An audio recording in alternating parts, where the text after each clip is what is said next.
প্রসঙ্গ যখন হয় ফুটবল নিয়ে তখন আমার দেশ সেরা, অর্থাৎ তখন বাংলাদেশ সেরা।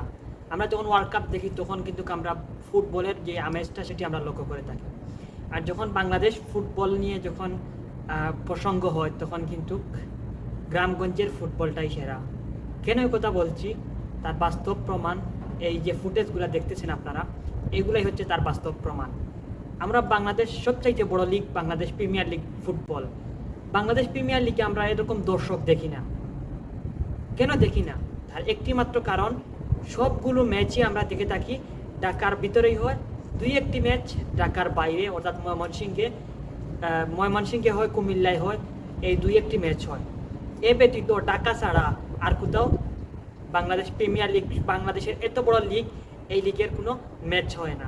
আর এই ফুটবলটাকে ঢাকা থেকে বের করে আনতে হবে। ফুটবলের যে আমেজ এই মুহূর্তে চলছে বাংলাদেশে, আমরা দেখেছি হামজা চৌধুরী, ফাহমিদুল, সামিদ সোম, কিউবা মিচেল, আরও একজন সম্ভবত ফুলহাম থেকে আমাদের ন্যাশনাল টিমে খেলার জন্য আসছেন। আরও অনেক ফুটবলাররা আগ্রহ প্রকাশ করেছেন।